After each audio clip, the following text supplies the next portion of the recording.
Sure, and you can refer to me and I. Yeah. Trying to move at the speed of business. Yes, sir. No pressure.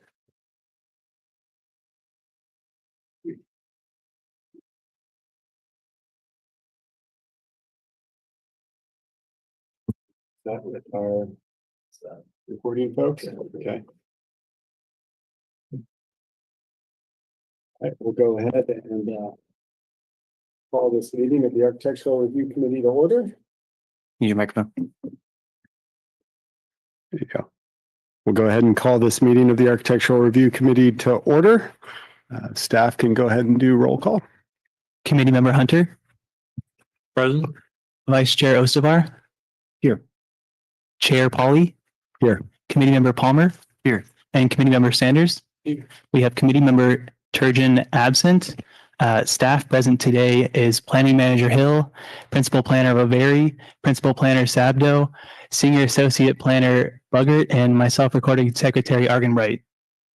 Information on participating in this meeting and providing public comment, including remotely by Zoom or telephone, is on this meeting's agenda, which is online at monterey.gov/agendas. Remote commenters will be muted until it is their turn to speak, and a timer will be shown on the screen. If you are connected on Zoom, the timer is accurate with no delay.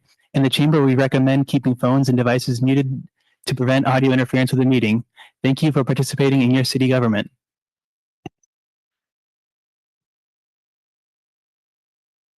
All right, and with that, we'll go ahead and open the consent agenda.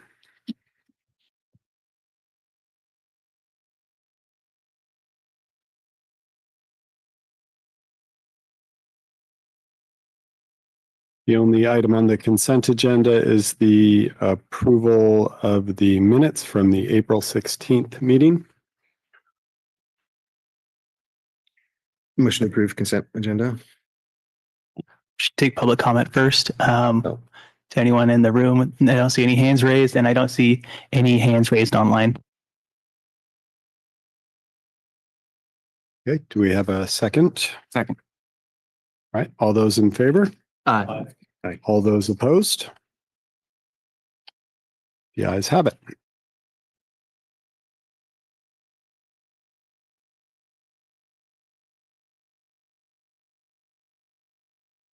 All right, so that concludes the consent agenda.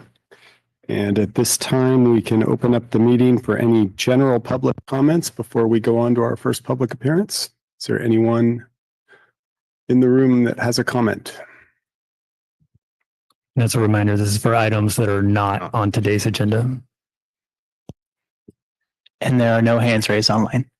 All right. So that will conclude the general public comments, and we will move on to our first public appearance, which is item number 3, consider 1099 Del Monte Avenue sign permit. Did you want to reorder it? Oh, this is the wrong sign permit application. I'd like to, we have 2 simple items on the agenda of a fairly long agenda, and I believe these ones we could go through pretty quickly. So I was going to reorder the agenda and move the 487 Foam Street to number 1, which is the window replacement at the hotel. And then for number 2, we will consider the 2102 North Fremont Street sign permit application. Chair, might I suggest that we also move up 3 and 4 Lion Street item agenda number 6. So where would we, Perhaps I had a sign permit and after 487 Foam Street, so 5 and 6 would become first 2 items. 384 Larkin is a many public speakers on 384 Larkin, I believe. So I was thinking having it sooner would allow for more time. Okay. In case things get bumped tonight. Okay, I personally won't be able to stay past 6:15. I got you. I got you. Okay, so what we'll do is we'll have our first 2, as I mentioned, and then the third item on the agenda will be 384 Larkin. And then from there, we'll go in order with the remaining three. Yeah, so just for clarification for those who may be in the audience or viewing at home, I just want to make sure we get this right. So we're going to be hearing the item number 5, 487 Foam Street first, and then we'll be considering item number 7, 2102 North Fremont Street second, and then item number 6, 384 Larkin Street third. Yes.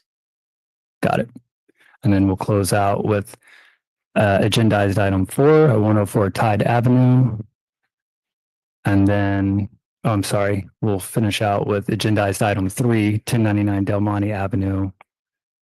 And end with agendized item 4, 104 Tide Avenue. I'll second that.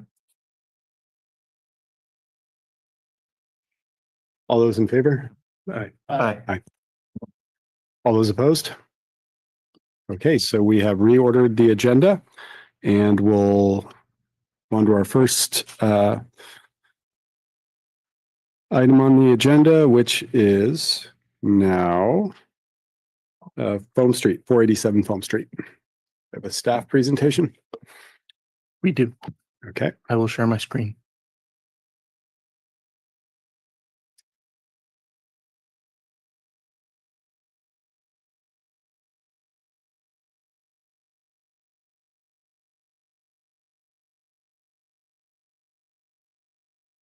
Good afternoon. My name is Matthew Buggert, and I'm a senior associate planner with the City of Monterey's Planning Division. Today we are here to talk about 487 Foam Street for an architectural review application for Windows updates. The recommendation from city staff is that the ARC adopt a resolution to approve the architectural review application with conditions of approval. The site is located in the northwestern side of the city on Foam Street. The general plan land use designation is visitor accommodation facility, our hotels, and the zoning is VAF. Some background on the project: the city charter establishes the VAF zone development review procedures, and it requires that non-structural work be reviewed by the ARC. The updates included today are non-structural nature window trim updates. The proposal is that the applicant color, repair, and replace as needed up to 59 exterior sliding guest room balcony doors and all windows indicated here. The color would be updated from the existing red burnt orange to a dark bronze finish. Findings required for approval are that the siding form, mass, and style are appropriate for the site. There's no expansion of the building envelope, and the style would match the existing structure, all except for the color update. The project would not impair views, privacy, or the environment. There's no change to the building envelope. The project must be found consistent with guiding documents such as the general plan. There would be staff found no inconsistencies. And finally, that the finish, colors, materials, and similar are appropriate for the site. The finish and materials would match the existing for the materials, and the color would be updated and is still commercial in character. The recommendation from city staff is that the ARC adopt the resolution to approve the architectural review application with standard conditions of approval. That concludes staff's presentation. I believe the applicant is here as well. Great. Thank you. Is there any member of the public that would like to speak? We have to check and see if the applicant wants to speak. Would the applicant like to make a presentation?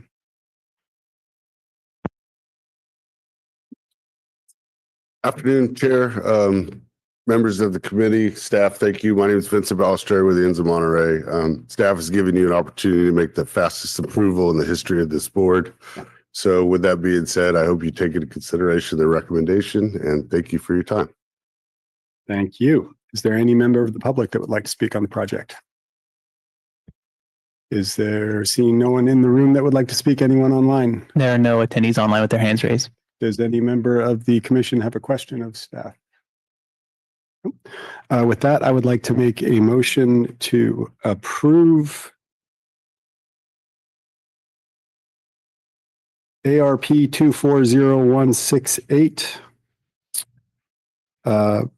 with conditions noted by staff. All those in favor? Second. Second, sorry. All those in favor? Aye. All those opposed? And that is appealable to the planning commission with forms available online and in the planning office within 10 days. Thank you. Thank you.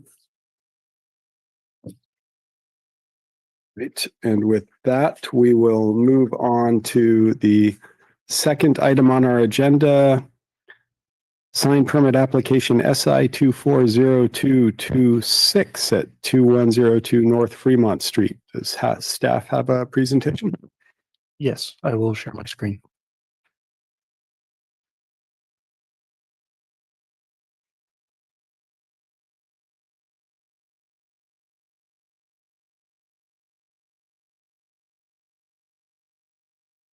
We are also here to talk about 2102 North Fremont Street for sign application SI 240226 for a freestanding sign and wall signs. The recommendation from city staff is that the ARC adopt the resolution to approve the architectural review application with one special condition and the standard conditions of approval. The site is located in the eastern portion of the city along North Fremont Street. The general plan designation is VAF and the zoning is VAF. Again, that is our visitor accommodation facilities, our hotels in the city. This is very similar to the previous one in terms of the review that's required. Any non-structural work needs to be reviewed by the Architectural Review Committee, and that includes signs as well. The proposal from the applicant is to install 5 signs, including one freestanding sign, which would be a replacement of an existing freestanding sign, and 4 new wall signs at the site. The sign locations would be on each side of the building. The building faces 3 streets here, bounded by North Fremont, Casa Verde Way, and Fairground Road. At the bottom of the site, there would be 3 signs, 3 wall signs here, each of them approximately 14 square feet in dimensions. And yeah, visible from each corner over sidewalks and streetways. On the left-hand side of the site, there is a sign that is proposed within an existing architectural feature, this little archway. And then at the front of the site, one note on sign 4. Our city code has a section that notes that signs are to be an integral visual part of the site and building design, and the quality in their design should equal or surpass that of the building and site. Sign number 4 was found to detract from the architectural features of the existing building, and staff recommends a condition of approval to remove the sign from the sign plans. The last sign is at the northern part of the property, El Castillo Motel. This freestanding sign here would be replaced with a new freestanding sign with a solid width base and is located entirely within the property. It would not be internally illuminated. It would be externally illuminated with LED lighting, generally shielded but focused on the sign. There are multiple findings of approval that ARC must make. 1, that the proposal achieves the purposes and objectives of the sign ordinance. The sign serves to identify the business, would not include extraneous signs, and there are no more than 2 wall signs proposed per frontage. The signs must be found consistent with the guidelines, where ARC determines that the proposal better achieves the purpose of the sign guidelines. Sign 4 would fill an existing architectural feature, and staff found it would detract from the existing architectural features of the site. And staff recommends a condition to remove sign number 4 from the plans. Finally, the proposal must be found consistent with the general plan. It was found to be substantially consistent otherwise and supports the existing commercial business. Staff's recommendation is that the ARC adopt a resolution to approve the sign permit application with the one special condition for the removal of sign number 4 and standard conditions of approval for each project. That concludes staff's presentation, and I believe the applicant may be online.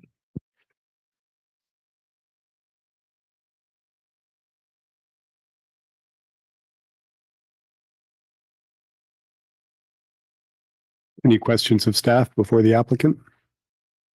Nope. Okay, so the applicant's online and would like to present. I do not see the applicant online. Okay. Is there any member of the public that would like to speak on this matter? Seeing There are no attendees online with their hands raised. All right. With that, I will make a motion to approve sign permit application SI 240226 with the condition that sign number 4 be removed from the project and all other staff conditions placed upon the project. Second. All those in favor? Aye. All those opposed? All right. That motion passes and it is available to be It's approval to the planning commission within 10 days of this action. Forms are available online and in the planning office. Thank you.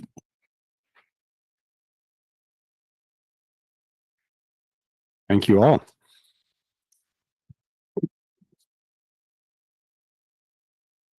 Right, so we'll go ahead and move on to consider 384 Larkin Street. Architectural review permit number ARP 230048. Staff have a presentation? Yes, we do. I will share my screen.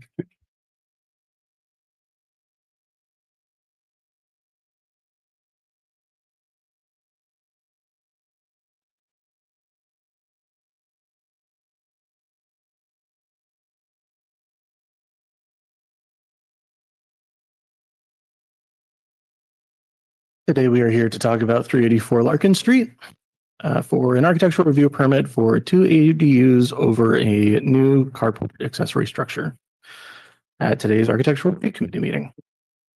The recommendation from city staff is that the ARC adopt a resolution approving the architectural review permit and conditions of approval for 2 second-story accessory dwelling units over a proposed carport as conditioned. So for some context on this site, because I think this is a newer project that ARC has not dealt with before, as part of city code for a parcel with a multifamily dwelling, it may contain one of the following, and then there's an A, and this project falls under B, up to 2 detached accessory dwelling units if the accessory dwelling unit does not exceed the allowed height in a certain subject and has at least 4 feet side and rear setbacks. So going down to section B4. In this case, the 2 ADUs would be proposed above a garage/carport. And this section of code says if a detached ADU exceeds the maximum permitted height, which is 20 feet with roof pitch, the applicant can apply for an exception to that height limit through the discretionary architectural review process, which is why they are here today. To meet these criteria, the total building height needs to remain less than 25 feet. The parcel needs to be within the R3 zone. The garage or carport is detached from the single-family dwelling or dwelling, and that was confirmed with city council, and is at the ground level of the accessory dwelling unit.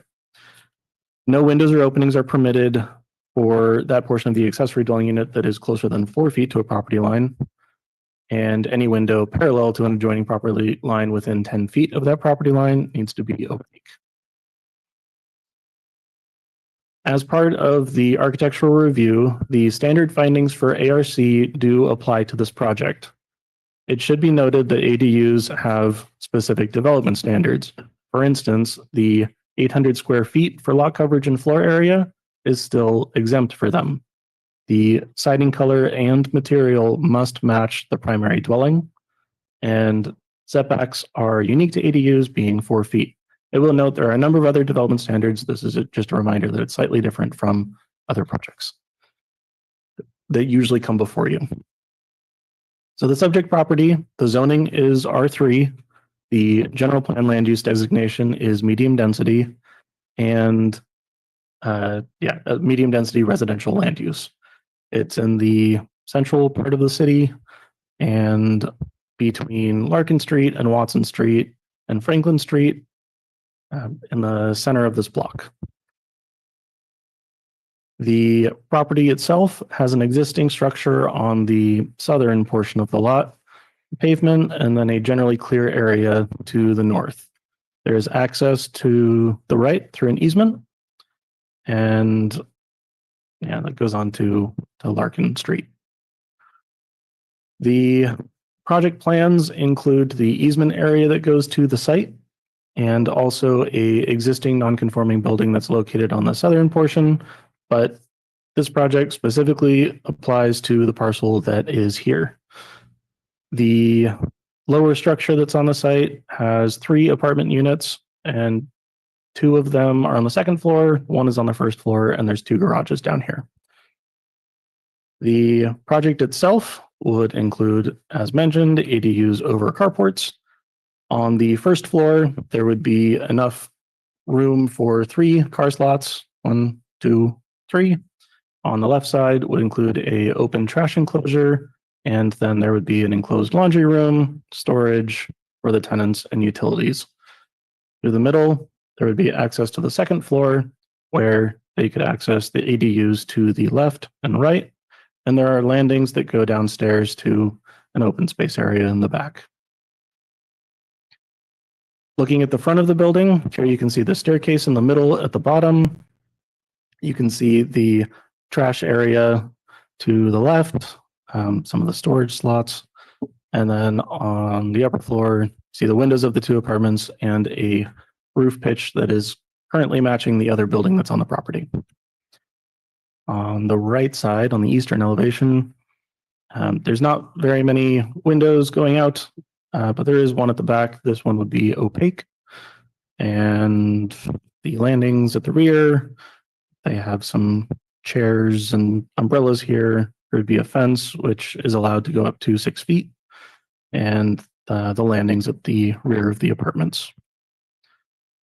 The left side would look similarly and have an obscured glass window since it's within 10 feet of the property line. And there would be new retaining walls to help with the carport because it would be built into the hill. Findings required for approval are that the project siting, form, mass, and architectural style are appropriate for the project site, immediate area, and city. Staff compared the proposed project to the siting for standard setbacks, which is 5 feet for an accessory structure carport, 4 feet for ADUs. The form, it meets the standards for roof shape and setbacks. A mass, it meets the standards considering the exception of ADUs from FAR and lot coverage requirements. And the architectural style meets the development standards and subject to ARC review today. The second finding for approval is that it must not unreasonably impair the views, privacy, or living environment. Story polls were set up. We received 1 comment letter regarding views and privacy that I'll talk about a little bit on a future slide. And staff visited the neighbor yesterday or Monday. It's been a crazy week. The third finding is that the project must be found consistent with city plans and design guidelines. Staff found it to be consistent with the general plan, development standards, and neighborhood plans, the objective standards. And finally, the findings, the fourth finding is that the exterior finish, colors, materials, and all other exterior features must be found appropriate. The project is considered compatible with the existing primary structure on site as conditioned. And there was 1 note that came up in the other comment letter in which the siding color seemed to be different from the primary dwelling. And it is required as part of our ADU requirements that the color match the primary one. So we've conditioned it to match the primary one. 2 letters were received from the public. The first one, the The left side of these slides include in this case, it's headers from the commenter, and then this is staff's brief response. The commenter asserts that 90%, there would be 90% obstruction of view. Staff visited the site and we'll see photos on the following slides. That there would be a loss of privacy. Again, staff visited the site. Setback requirement violation. Staff did not find setback inconsistencies, 4 and 5 feet. It would be a little beyond 5. Neighborhood character, it's receiving design review here today. And in terms of siding material setbacks, we look for objective standards. And then the existing structure is too close. This was referring to the other structure that's on site, and that is the existing setting as it stands today. These are the photos that were taken on site. I have a pin at the lower right of where staff took the photo, and then you can see the project site a little bit up. You can see the story poles here. And from the second story, this was from the bedroom. There would be a blockage of view, and then there would be some peeking through, but we can see that the point of the structure blocks a portion of the view, which is right here. Comment letter 2. On the left side, the commenter asserts that the project is inconsistent with the Old Town Neighborhood Area Plan, and the staff reviewed the Old Town Neighborhood Area Plan and did not find the project to conflict with objective standards of the area plan. However, it is receiving design review today. There were some specific requests from the commenter, and these are abbreviated, but essentially to remove the second story cantilevered area of the ADU. It's not specifically required by code, but I would like to remind you all today that you are here for architectural review and you may find different findings and reasonings here. There was a request to eliminate the north wall extension, to enclose the carports due to light and noise, to remove the belly board fascia. There's a strip that goes along in the middle. And each of those 4 things were not specifically required by the code from what staff could find. And then lastly, the paint colors should match, and that is required of the site and needs to be conditioned as part of the project. Some additional information from letter 2 is that the FAR calculations were incorrect, the floor area ratio calculations. And the commenter asserts the staff used the single family FAR, and table 2 references the R3 multi-family standards. We could not find inconsistencies there in the time that we reviewed. Additionally, as part of the R3 development standards, there is a 500 square foot exemption for garages. And the commenter asserts that the existing garage is not valid as they are not used exclusively for vehicle parking and loading. Staff reached out to the applicant and also spoke with the tenant at the counter, and they asserted that it is a garage. And some additional details of calculations. One portion is that 500 square feet was not counted as its existing garages, and they're not exclusively used for vehicle parking and loading, as stated on the previous slide. We at least confirmed with the applicant. Another assertion is that more than 100 square feet was not counted associated with access to the laundry room and the trash enclosure. However, floor area counts enclosed area with 4 walls, and that particular area does not have 4 walls, and so is not included in FAR. And then finally, the 4.6 square feet was not counted as part of the building encroachment that was mentioned at the southern portion of the property. There's a portion that was pointed out, and staff thinks that that confirmation with the plans that the dimension accounts for the portions of the structure that are actually on site. And if we need to dig into that, we can. So conditions for this project, a special condition that the siding color be identical to the existing structure. And then secondly, the standard conditions as required by the city, and the project is required to comply with those. And those are contained in the resolution. Staff's recommendation is that ARC adopt the resolution approving the architectural review permit and conditions of approval, including the condition for the ADU color to match the primary dwelling as required. That concludes staff's presentation. I believe the applicant is also available. Any questions of staff? I have a quick one. When you go through and read the Old Town Neighborhood Plan and it talks about carports versus garages, how is it not applicable that the understory where you're going to have the carports would be required to be a garage to meet the Old Town Neighborhood Plan? So as part of the Old Town Neighborhood Plan, we did not see a requirement that a garage be used, an enclosed garage versus a carport. There are recommendations one way or the other, but we did not find an objective standard there. Yeah, and I'll add on to that. So there's a lot of language in the Old Town Neighborhood Plan that is subjective in nature, does provide guidance. However, that plan's quite dated and doesn't actually account for this type of use being an accessory dwelling unit.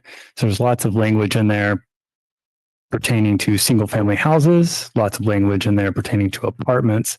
But I think it's an important distinction to make that our zoning code recognizes those as different land uses, and that an accessory dwelling unit is not treated like an apartment, although it may appear and seem in appearance very similar. Our code makes a very important distinction that those are two different land uses. As you can see in our land use table for the R3 zoning district, there's multifamily structures as a specific land use that's listed, and then accessory dwelling unit is listed separately.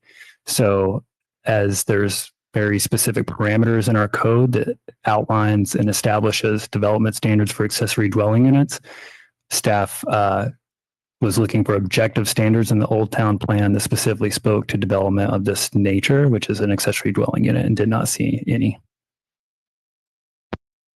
And when you say objective standards, does the same apply to really specific comments like belly board, fascia, and second story, cantilevered second stories? Correct. There's no standards in the plan that speak specifically to that for ADUs as well. Now, as Matthew noted earlier, this project is requesting a discretionary design review as it doesn't meet the objective height limits prescribed in the zoning code.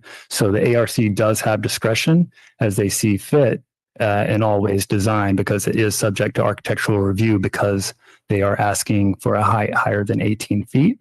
So the ARC has quite a lot of discretion in this instance. Okay, can I see an example of the cantilevered second story and that belly board there? Yes, I will pull up the slide.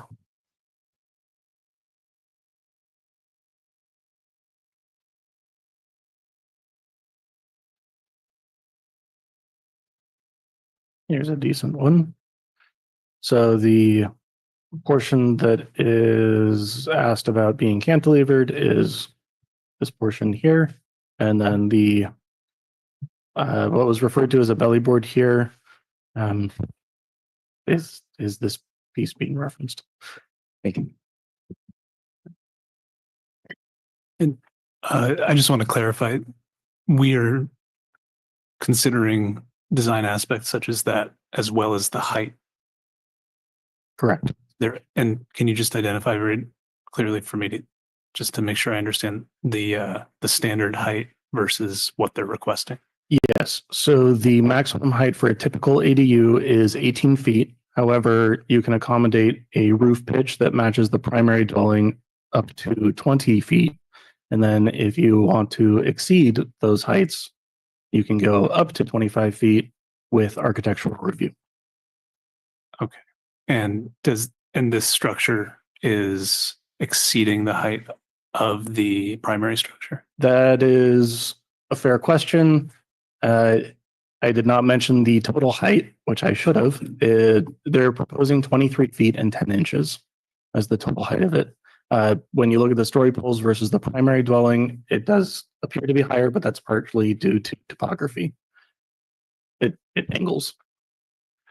So, or I guess in the context of a single parcel, which this is presumably, is it a relative measure or an absolute? They're at the same height if you measure it from a single point.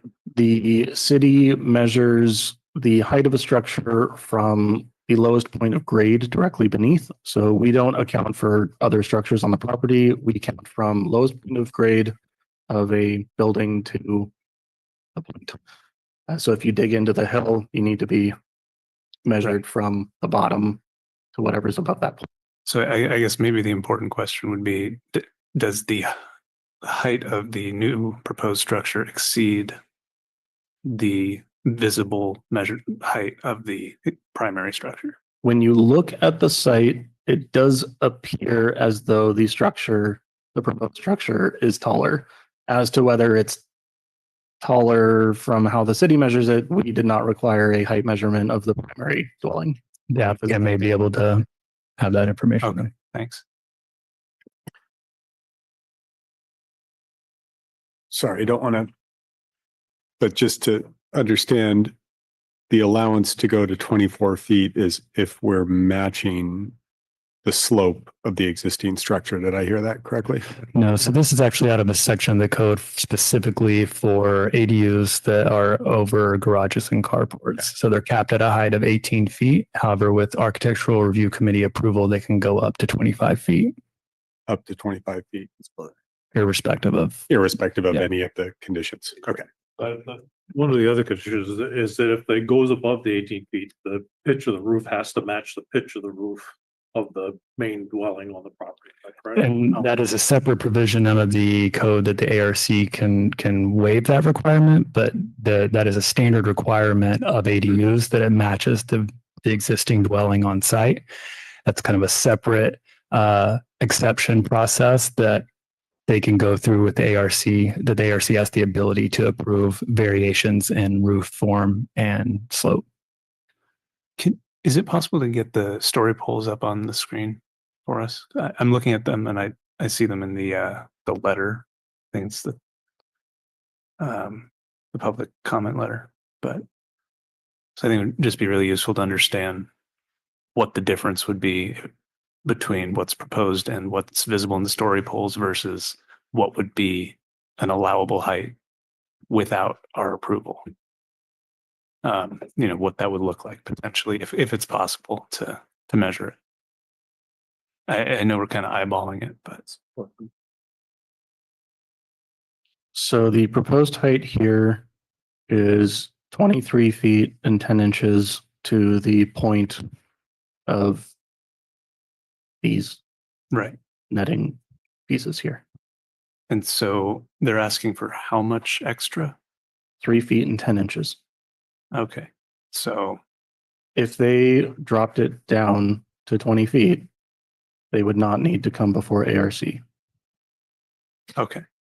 So I guess we need to, However, if it's a different roof form, they would still need to come to ARC okay. So due to the pitch, due to the the pitch height of the ended roof. up where it is. Yeah. There's no way you do an 18-foot building. Well, we're not in discussion, so. Okay. Thank you.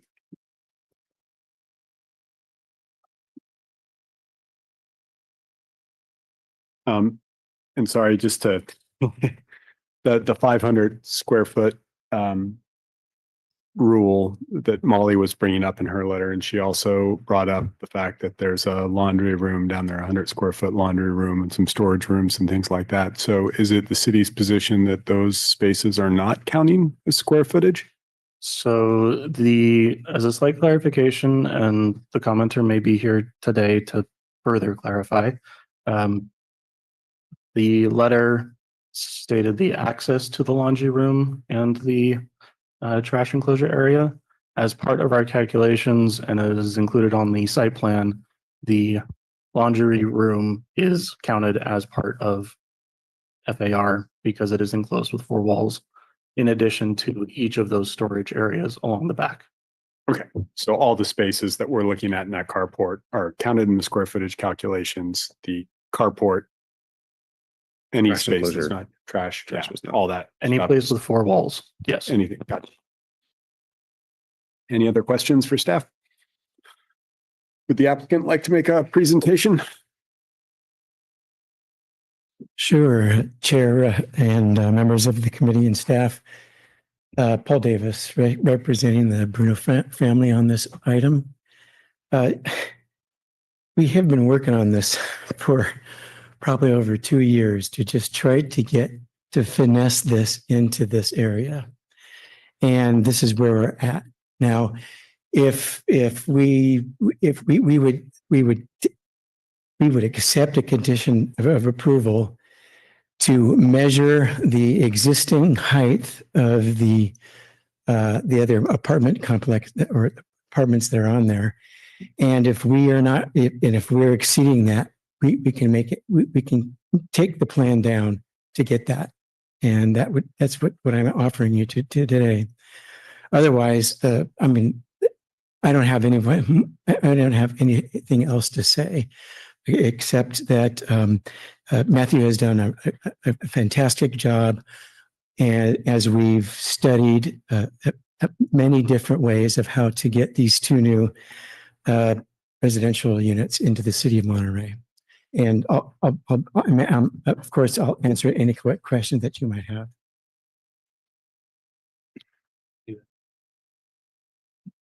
Sure. So the design as currently proposed, are the structures buildable at a lower roof height, a lower absolute roof height? If I remember correctly, we're sloping the garage up into the garage, so there may be a foot or 2 there, or 18 inches, that we could lower the garage and the house. I mean the structure. Okay. How much longer would it take to get that done? I mean, between going back to redesign and Oh, it's nothing. Just changing the site plan. Yeah. Okay. But what we want to do is not have anywhere where we're going to be stuck with water entering and not getting out, and that gets to be a little tricky in this with this driveway easement coming back into that area. so I guess just to confirm, it is possible to build this lower by somewhere between 24 inches and 36 inches. Right. It may take also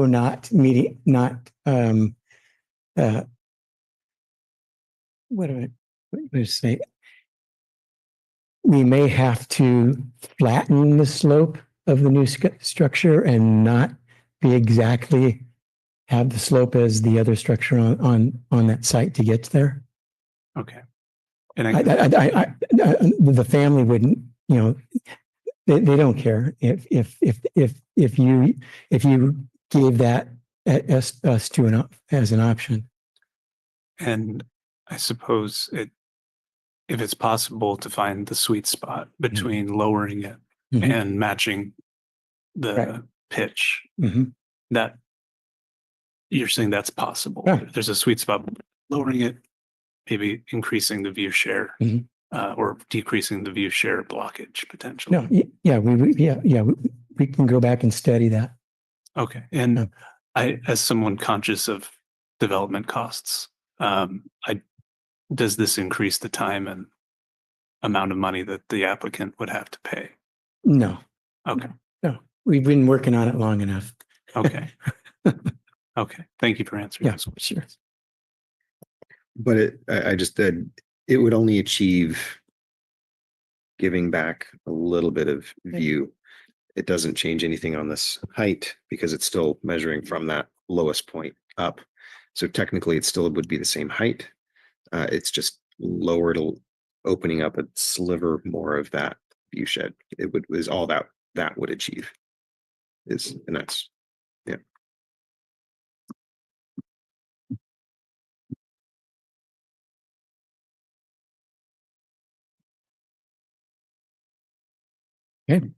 Just a quick question Sure. for you. Molly's letter or one of the other letters brought up the cantilever in the front. Was that, what was the What was the reason for the Well, the cantilevering the Floor area. floor? These are just one bedroom units and with a bathroom and then just a great room and kitchen. So we're not developing, a big square foot. We're not developing a lot of square footage on up on those two levels up on that level. What we wanted to do was have enough space on the north side where we have those patios to give those families or whoever's renting there good open space. And I guess I was just wondering, why didn't you just pull the front wall of the garage out? Do you have a clearance? Like, it looks like it's pretty tight up against that other building. You're worried about backup clearances or something like that? I was just like, it looks, Well, catches your eye when you look at the drawings. Like, why is it hanging over the front of the garage? There was about 2 or 3 different designs of where to put the trash enclosure on this site. Yeah. And that was driving a lot of that garage and that area. And when we came to that sweet spot, then we had that cantilever. Okay.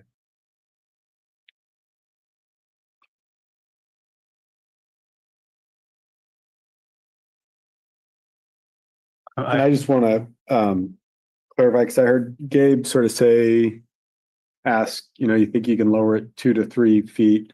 I thought I heard you say that you could probably drop it 12 to 18 inches. Yeah, That's an important. Yeah. But I don't have the drawings. Yeah. Right here. I'm looking at the drawings right now, and it looks like, based on the way the contours are going up towards the house, you don't want to drop this thing more than. But Yeah. I agree with you. You don't want the water. Yeah, and maybe get another foot of lowering the pitch of the roof and, add it all together. And as designed, the pitch of the roof matches the pitch of the other structure on site. Yeah. Okay. What's the concern with that? Oh, this is less about the height, just a follow-up question. You mentioned these are 2 additional residential units. Yep. It may not be something you can speak to as the architect and not the owner of the homes. These are intended to be units rented to members of the general public, or? Yeah. Okay. Mhm. Okay, yeah, thank you. Any more questions for Paul? Thanks, Paul. Is there any member of the public that would like to comment on the project? All right. You can come on up to the mic. Oh, okay. I'm Bob Jansen. Good afternoon, ladies and gentlemen. Hi, Bob, and we're going to limit we have a packed agenda tonight, so we're going to limit our comments to 3 minutes. 3 minutes? Okay, that's fine. With Matthew's help, we got some pictures of the property and so forth, but I live catty corner to the proposed property. I'm on Watson Street there, so I was one of the earlier exhibits today. Basically, to keep it short, we're losing 90% of our view with this high roof. So I would propose something like a flat roof. I know it's different from the existing structure. I get it.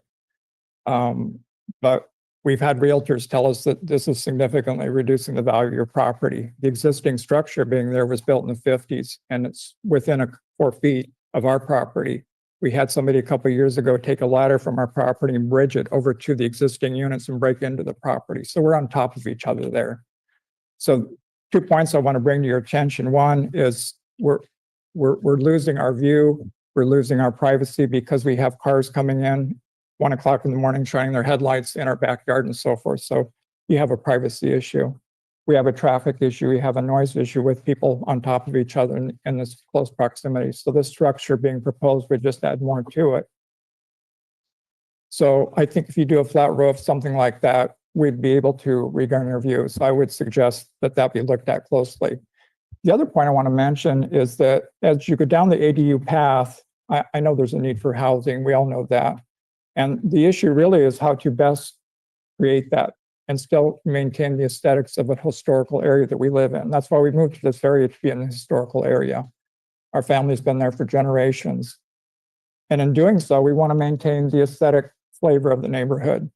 I've lived in other cities. I've lived in Sonoma, Carlsbad, Pismo Beach. They've all been destroyed by the inundation of development where they build on top of each other. It really destroys the quality of life. So as you consider ADUs, you as the architecture committee, I really encourage you to look at the aesthetic qualities of these buildings being built and what they are, and take that into consideration. Is that my 3 minutes? Another minute. Ah, okay, I'll talk fast. So I think I think you understand what I'm trying to say, is that as these things are proposed coming down the pike, I would encourage you to come out to this site and actually see the orange nets.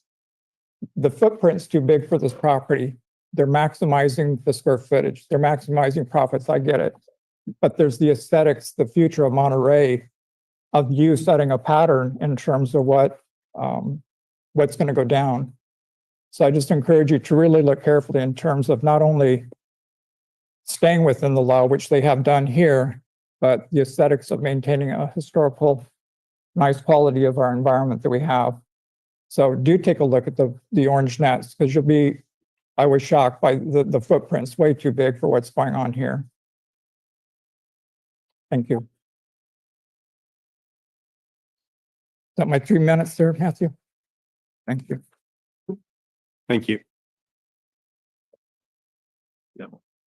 We also have Molly Erickson online, who I believe has a presentation. I'll promote you to panelist, and you should be able to speak and share your screen. They are rejoining the meeting as a panelist.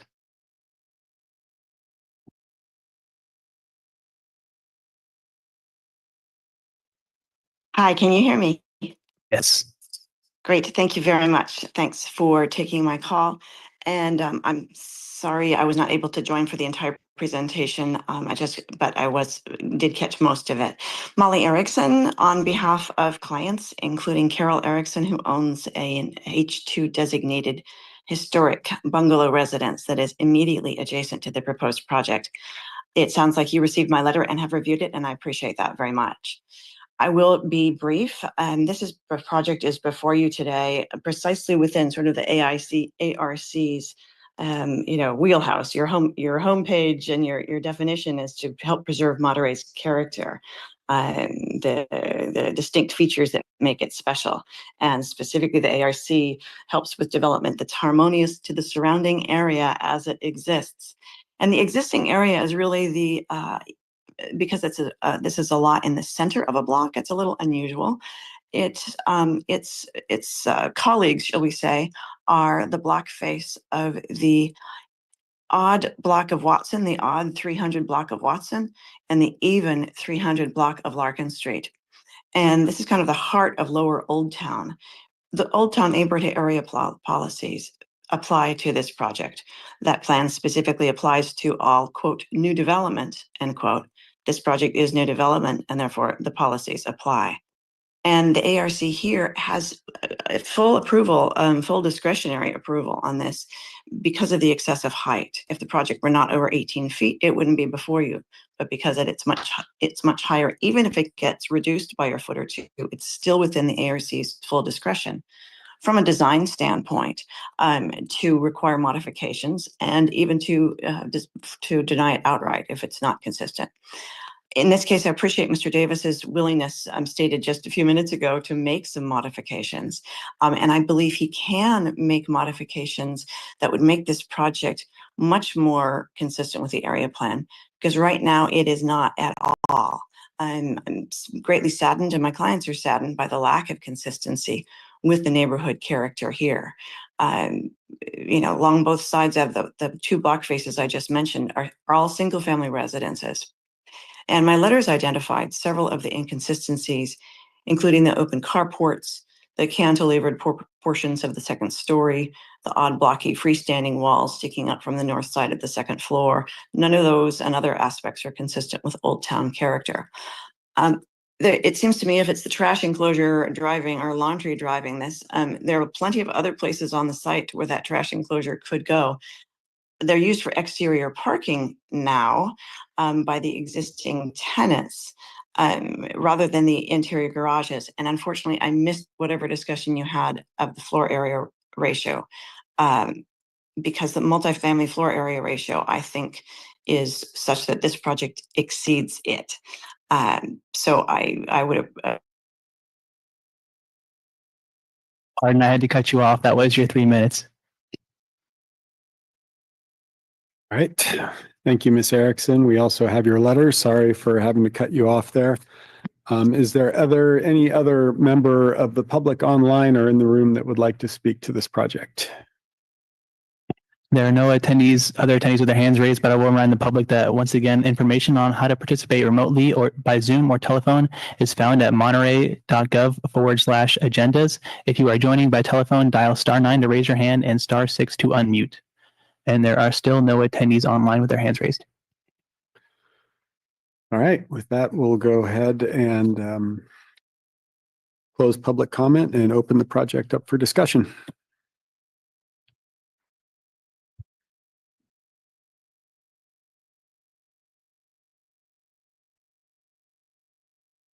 Guess I'll start. I think the applicant's offer to lower the floor of the garage is great, and if they can do that, it's a simple grading change. If we were to agree upon a number, that could probably be conditioned.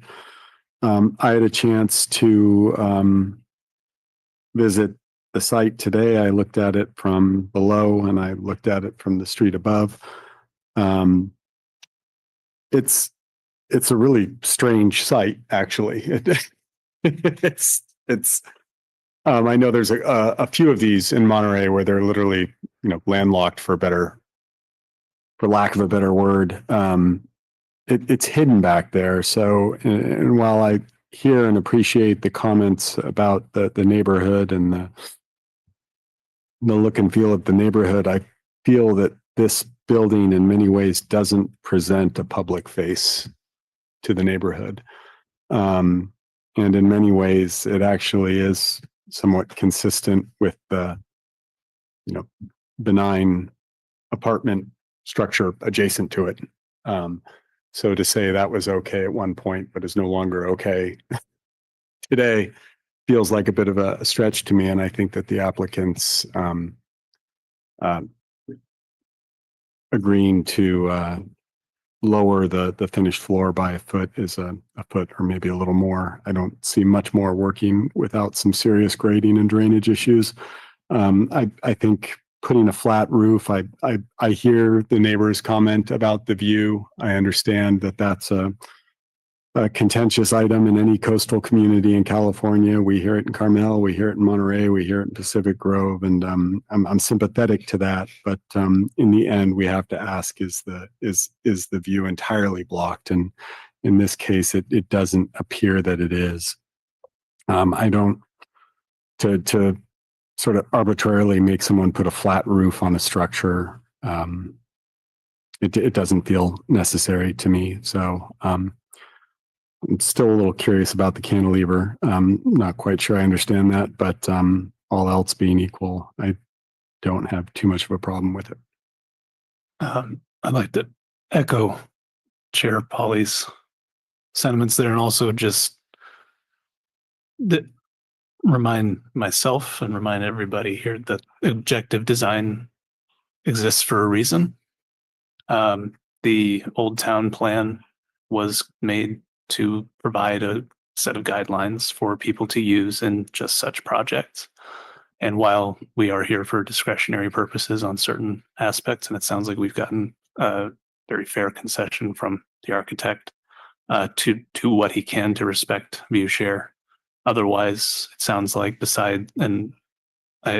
there's anything inconsistent beyond the roof height in those objective design standards, I'd love for staff to pipe in. But if that's something that we can work with and get within the guidelines, otherwise it sounds like it's fitting objective design standards.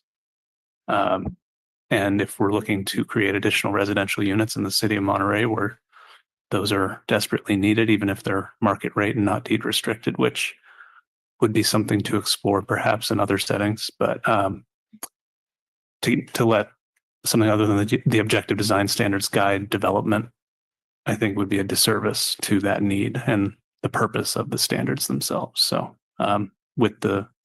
if we make a motion here, I'd like for it to include the condition of lowering to within the standards, and otherwise it seems like it's consistent with. The standards would lower it a full 3.5 feet. I think we should discuss what that should be then. Well, let me What's clarify practical- that. what's That's practical. there's the objective design standards and there's the ADU regulations. Can we clarify the height Yes. dictated by the objective Please. design standards? So the maximum height of an ADU per development standards for ADU code is 18 feet. You can go up to 20 feet if the roof pitch of the ADU matches the primary dwelling. There is a exception for going above that height, so you can go up to 25 feet. Additionally, roof form, though roof form, development standards for roof form is that they need to match the primary dwelling. However, an exception to that can be provided as long as they go through ARC review. Yeah. So there is a possibility of a connection here of reducing the height 21.5, but whatever the height is that is proposed. And if they propose an alternative roof form, that will be another thing that ARC could consider. And I'll just chime in here. I think to provide clarification, I don't, if they change it to meet one standard, they won't meet the other standard. So a condition that they meet all the objective standards with lowering is going to be infeasible.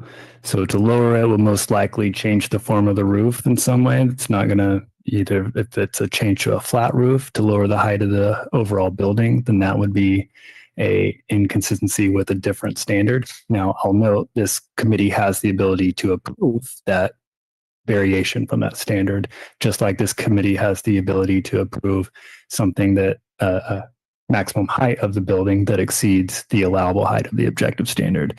I will note the objective standard is 18 feet because this property is not within a half mile of a major transit stop. So the maximum height would be 18 feet, which I think is probably definitely infeasible without changing the roof form. So I think it's probably prudent for this committee to find a balance of what they're more comfortable with granting an exception to if they're inclined to approve this project, whether that's an exception to the maximum allowed height or whether that's an exception to the roof form. Yeah, and to be clear, this is why I was asking the questions before, because I think there's a happy medium that can be found between what the objective standard would allow. Well, that applicant suggested 18 inches is about Sure. the lower, and I guess I'm prepared to do a motion to approve as is, and I just for sake of conversation, I'd like to understand why 18 inches would make a difference in your vote. I guess what I'm thinking here is if it's possible to make the project work without extensive modifications while also respecting view share as much as possible, even though it will be affected. I'm one of 5 people here today, so I'm happy to be a voice that doesn't end up affecting the final outcome. But if there's a good reason to let it move forward as is, I'd love to hear that advocated for as well. Well, one of the other things the applicant mentioned, possibly going up to a foot below where they're looking at the base grade for the height of this, I think is a good option. That's what I was. And then I agree with that. Also, I'm of the opinion, just when you look at ADUs and these type of environments, that if you have it change the roof or the pitch of the roof or the roof silhouette or structure is different from the main house, I think it looks untidy. But we're looking primarily at something that is objective review. So in that case, I would be leaning more to if the applicant is able to do that, to drop the grade by a foot and maintain the roof pitch similar to the main structure on the property. I went out there this afternoon and looked, it's an odd lot and the condition of it looks odd. And just my opinion, I think would be overall an improvement. Yes. For the aesthetics of that particular lot. Granted, it will have impact on the neighbors, a particular one off Watson and a certain amount of view impingement, but with that caveat being said, I think that good to move forward in my opinion.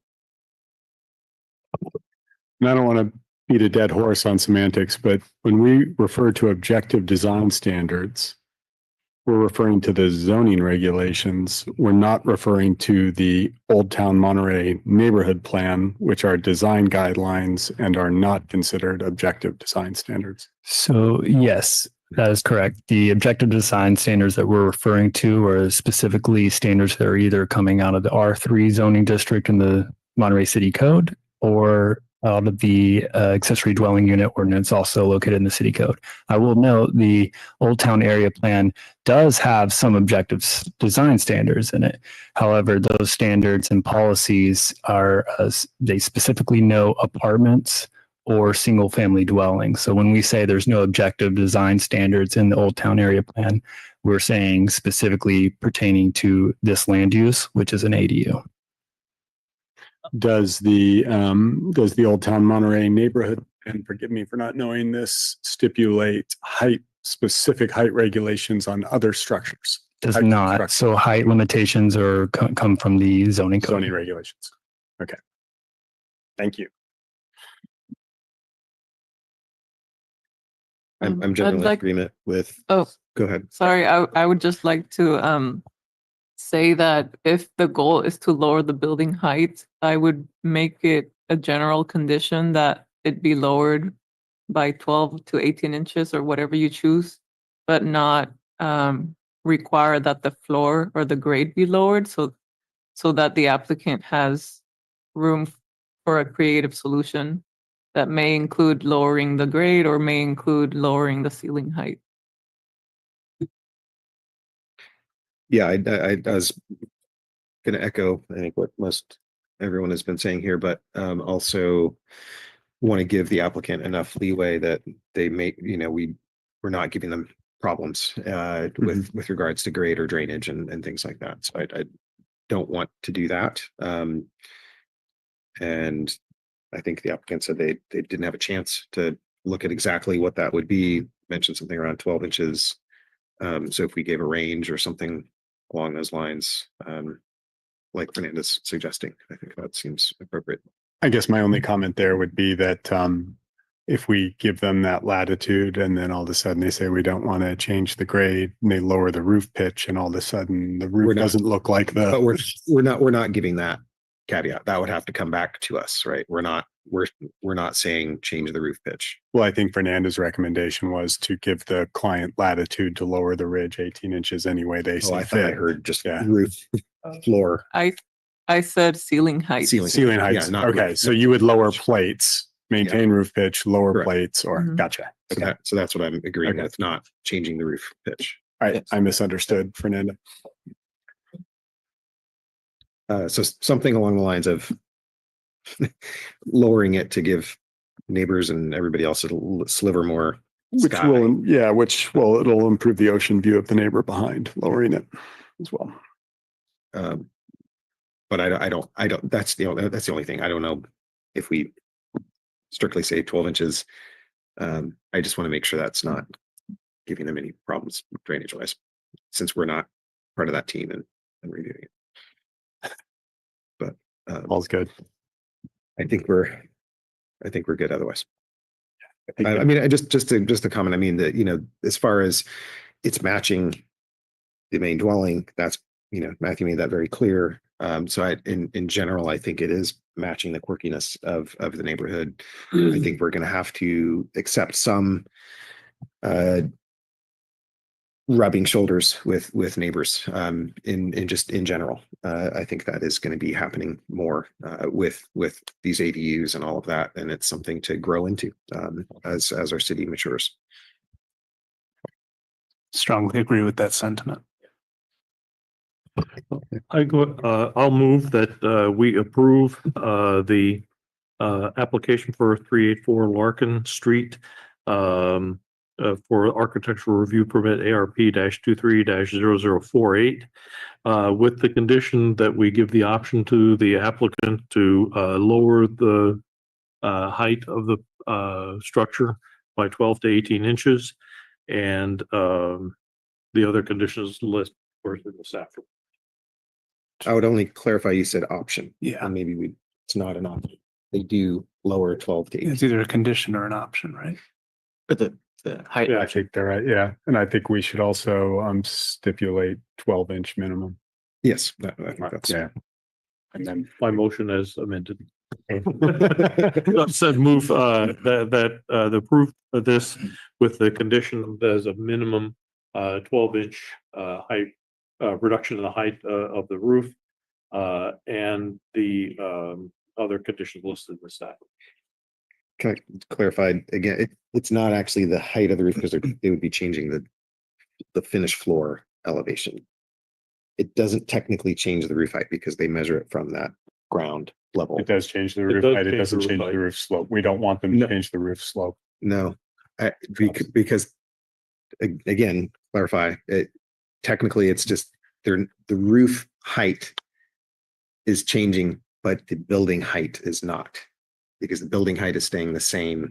No, If they're because we're given lowering. the option of not only lowering the height with that regard, but changing the ceiling height within, change the roof Ceiling height. ridge line down. Ceiling height 12 could change it. Yes. But May I offer- either But- one would change the building height because building height is measured from adjacent grades. So if the ridge comes down, Down. the height of the building comes down.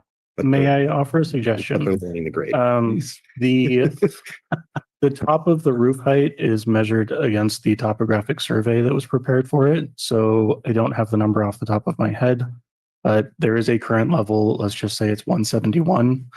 The condition could be that the total height needs to lower it to 170 We take 12 inches off the ridge height. at minimum, That's basically the absolute height of the, based on topography, not based on anything else. But you said if they cut into the grade, it's measured from that cut. correct. I'm not sure it matters how, as long as that's most restrictive of existing. Most restrictive. So existing or finished grade. So Okay. it's measured from whichever one's lower at the end of the day. We want to lower the ridge 12 inches. Agreed. Okay. But not change pitch. correct. Good. Making sure we're all. So perhaps we could have that motion reread into the record. Yeah. That clarification. All right, I move that we approve the architectural review permit ARP-23-0048 for 384 Larkin with the condition of lowering the roof ridge line by 12 inches and the other conditions listed in the staff. And I'll note one other special condition that's not in the resolution. That's that the structure have a matching color of the primary structure. And further condition that the color match the existing structure on site. Second that. All those in favor? Aye. All those opposed? All right. Project. The motion passes and is appealable to the planning commission with forms available online and in the planning office within 10 days.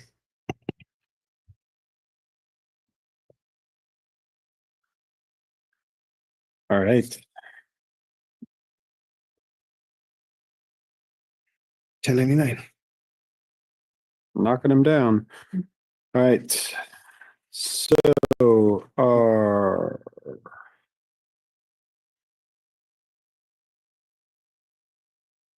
next item on the agenda, unless I'm mistaken, will be Item 3.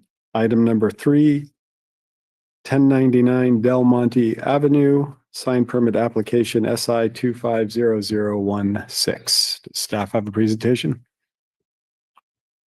I will share my screen.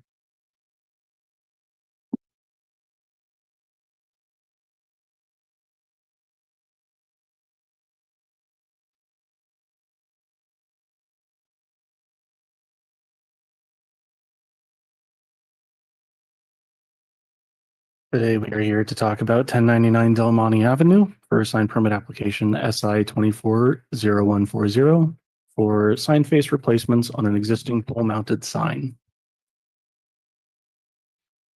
The recommendation from city staff is that the ARC adopt a resolution to deny the sign permit application with findings. The site is located in the central portion of the city, northern. It is at the intersection of La Playa Street and Del Monte Avenue. General plan land use designation is commercial and the zoning is C2. The proposal is for a sign face replacement of both faces of the existing pole mounted sign and that it would be replacing existing signage.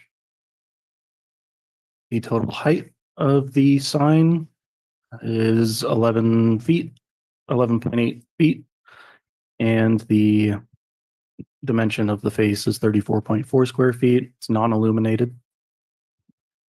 For some additional context here, our sign code says that legal non-conforming signs may be maintained indefinitely after the adoption of the ordinance codified in this chapter. If at any time any of the following circumstances occur, the legal non-conforming sign shall be removed or made to be conforming. It can either be a change in land use classification, or the sign is intentionally or unintentionally removed or altered for any reason. And the keyword here is altered. MCC section 3110.3 defines alteration as any increase in sign area or height, change in illumination, or modification or replacement of a sign face and or sign structure. There are certain areas of the city, for instance, in the North Fremont specific plan, where you're allowed one free sign replacement, and this is not included in one of those areas. So, findings required for approval. The three of them are that it achieves the purposes and objectives of the sign ordinance, that it's consistent with the sign guidelines, or ARC determines that the proposal is better, or and that the proposal is consistent with the general plan. For finding number one, the proposal staff found that the proposal does not achieve the purpose and objectives of the sign because since the sign is not brought into conformance with the sign guidelines and it deviates significantly from the sign guidelines, the proposal would not be equal or provide equity among the sign owners. Additionally, for finding number two, the proposal must be found consistent with the guidelines. A freestanding sign from the guidelines should not have visible poles. In this case, the poles are visible. A freestanding sign should have a full width base. A full width base is not proposed. A freestanding sign should not exceed 8 feet. The total height of the sign, 11.8 feet. Additionally, freestanding signs receive review through the city's engineering division, and this is included in the sign guidelines as well. There was right-of-way uncertainty that was identified from the city's engineering division, and it appears to be in the city right-of-way. In this case, a survey was asked for, and a survey was not provided. We have asked for surveys for other signs, such as along Munros, that have been provided, and in this case, it was not provided. I will note that we received a survey of the site that shows a property line between two pinpoints. However, there is no relation to the existing planter boxes that are on site, the existing sign that's there, the structure. It's just a line provided.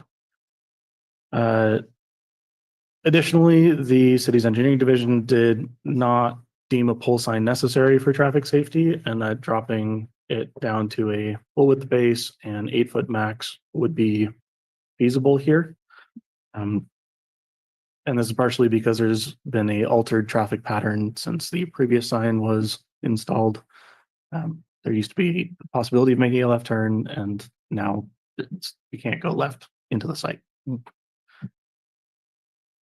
For those items, the recommendation from staff is that ARC adopt a resolution to deny the sign permit application with findings.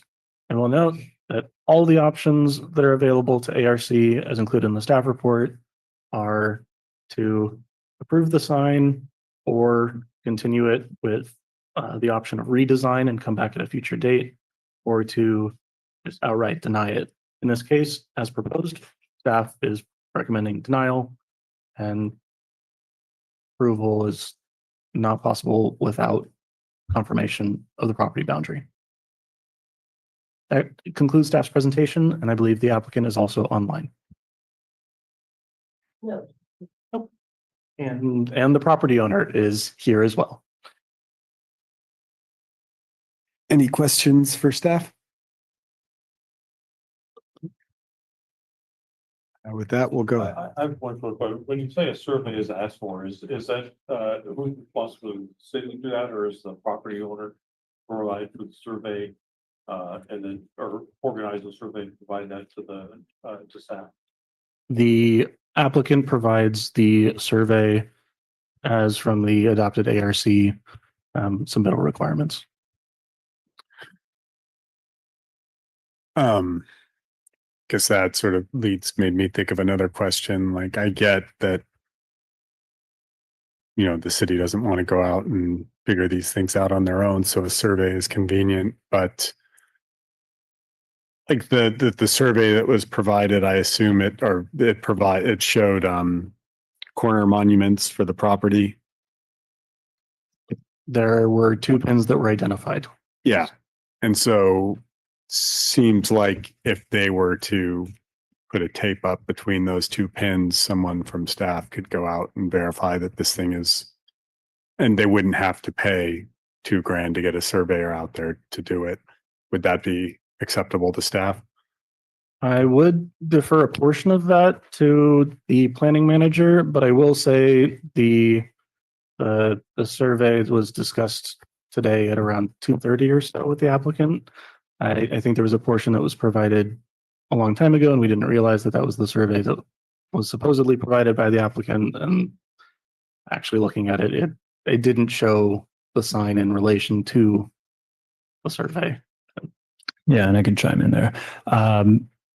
Essentially, yeah, it's the responsibility of the applicant. We're not licensed surveyors, so we look for a licensed surveyor to provide a survey with a stamp asserting that what they're providing us is accurate. Sure, someone could go out there and run a line, but without us having that, with a licensed surveyor out there, again, certifying that that is correct. Yeah. Staff's not qualified or licensed to make that determination. Is the document that provided monuments, is that stamped by a surveyor? It's from, I think, like 1956, so it's not stamped by a current licensed surveyor, and it has no depiction on it as relation to the actual sign on it. So what staff was requesting is a survey showing where the sign is in relation to the property boundary.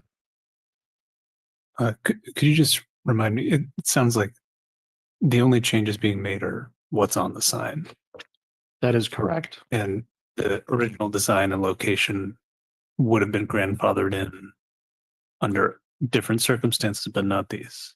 So we don't refer to it as grandfather, it'd be a non-conforming sign. So once the sign guidelines and ordinance was adopted in 2016, this sign became non-conforming. So the sign ordinance has a clear section relating to any changes, alterations, or modifications to a sign, including change of sign face, is expected to bring all signs into conformance. Got it. Thank you.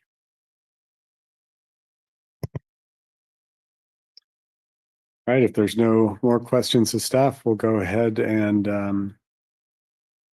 would the client like to present? I'm sorry, do we have the applicant online? The applicant, I'm sorry. Yes, we have John Matta with your hand raised. You should be able to talk.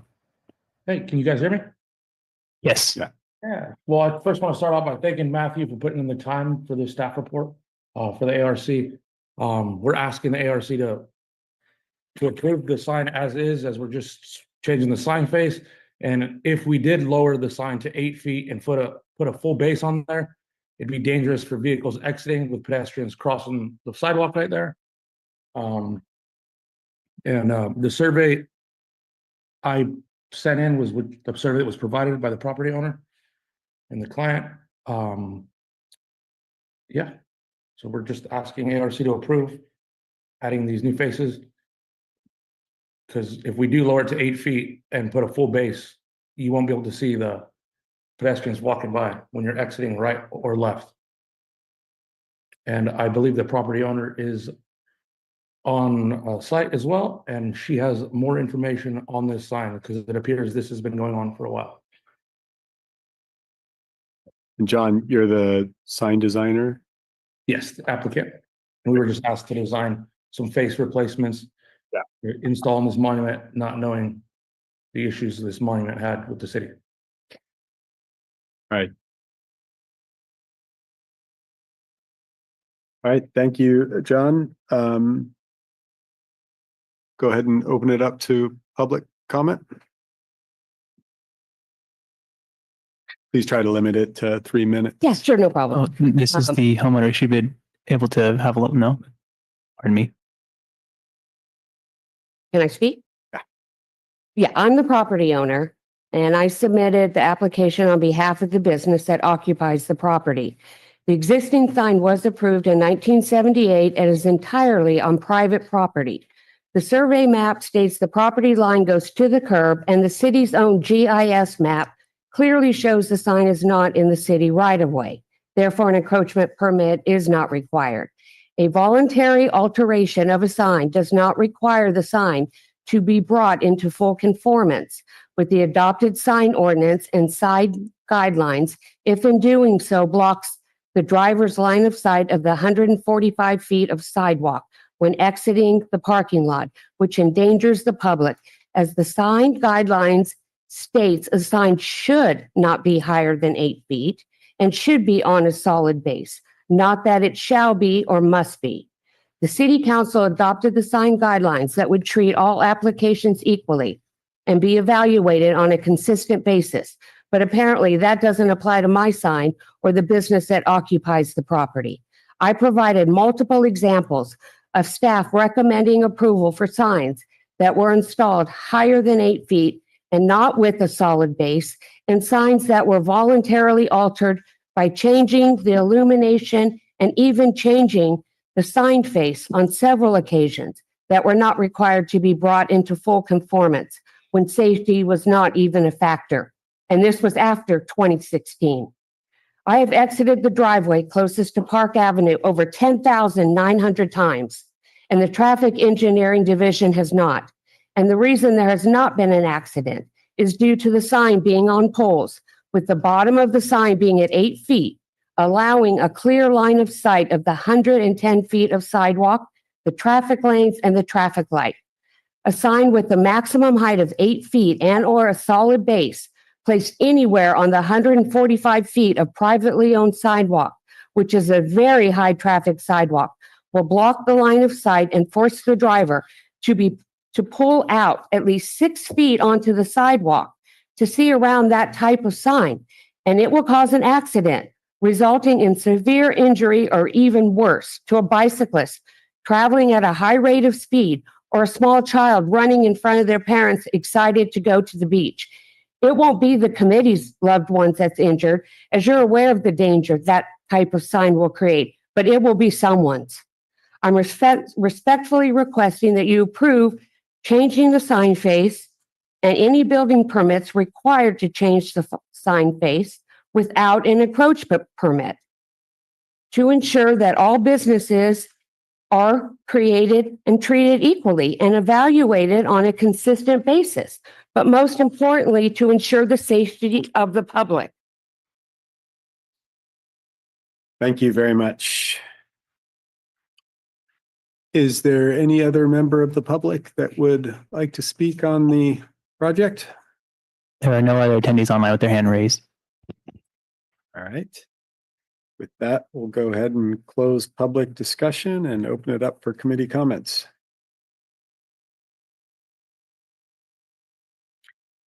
Do we have a, I'm asking staff another question, but do we have a copy of this survey?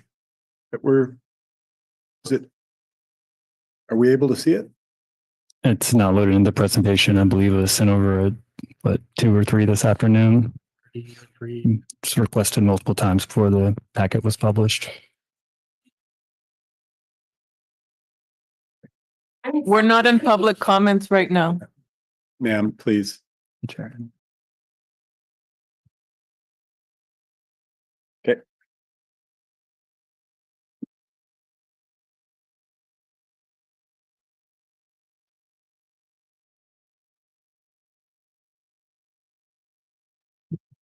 This is discussion time, right? Okay. Yeah, yeah. So just looking at Del Monte Avenue, you can't turn left into that currently, or what is? You can turn right coming out of the Yeah, parking lot, right. You're not going across the 4 lanes of traffic. but you do cross a sidewalk Yeah, to but make a you're right turn. with the sign on your right. Yes, you would come out, the sign is on your right. So if Okay. someone were walking down the sidewalk, the applicant has a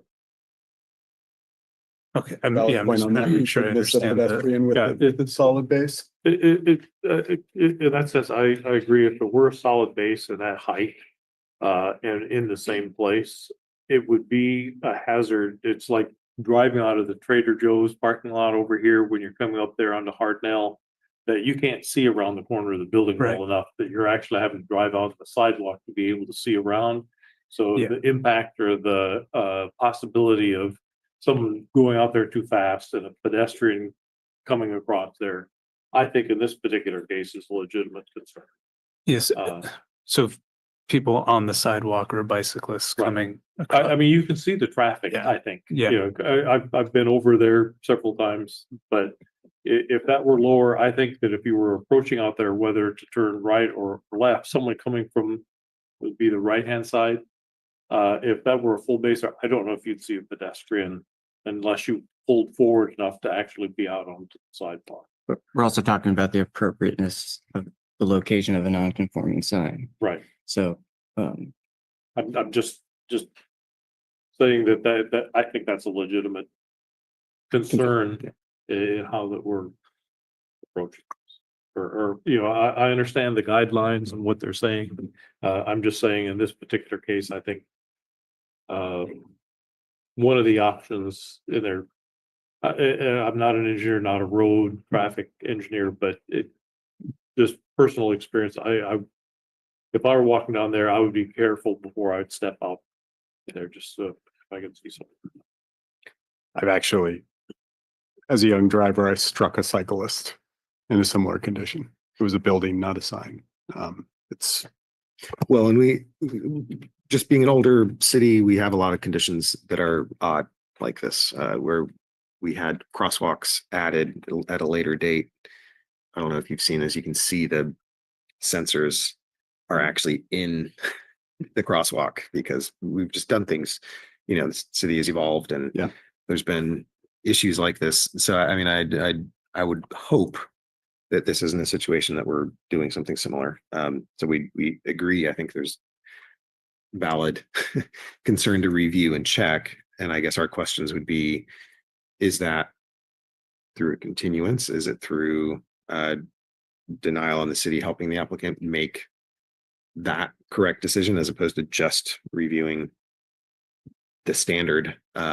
It sounds like staff is trying to do that by finding the exact location. We could agree that it is an onerous thing to ask a property owner to, it's expensive and exactly. and it takes a month maybe to get the survey done and this type of thing. But and so I guess, is it possible do we have a traffic engineer that would go and sign off on something? Well, I would almost take Is it a there- step further and say it's expensive to relocate a sign. True. So it's expensive to rebuild a sign. It is an expense to get a surveyor out there, but I would venture if we had a survey in front of us that said this was wholly on this owner's property, I would probably grandfather this thing in. Yeah, I mean, I have always thought the property and the signage feels funny. on that site. And I cringe a little bit at a different one that we approved that we thought was actually not changing in the same location, like every time I drive by. But so I do want to make sure we are taking the opportunity to perhaps, correct or right things as we move, which is the purpose of the sign ordinance. But we also obviously don't want to create safety problems. Yeah. Hope that that's being. So that, I mean, I'm looking at the Google, the street view, and there appears to be a driveway that is roped off. That's probably theirs. I don't well, know. it appears to be going to the same parking lot. I'm sorry we Yeah. didn't get to this with the applicant. Can I see? Is there, I don't think, It's closed. Yeah, we'd have to open it back up. so. Is there a way we can work around this with, I mean, I don't know, if it's expensive to reposition a sign, get a survey done. How much discretion do we have here outside of? I mean, sign approval? There's a sign on the building. Are you looking at the street? It just seems like a large road cut for It does.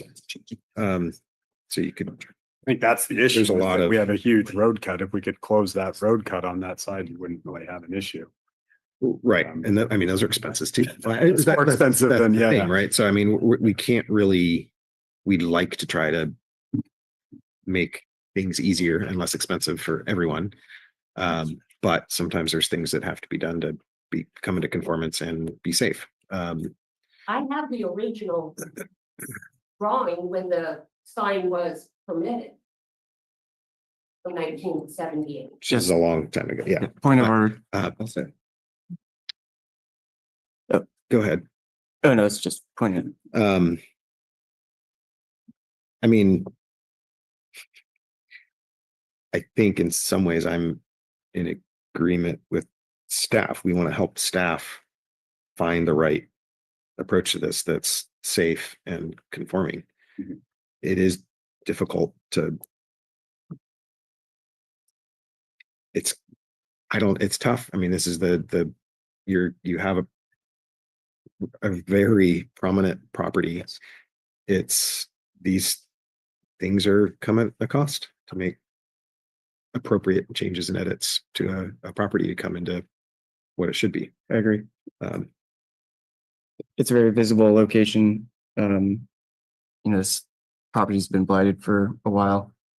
So this has been a great opportunity to bring, small but impactful revitalization.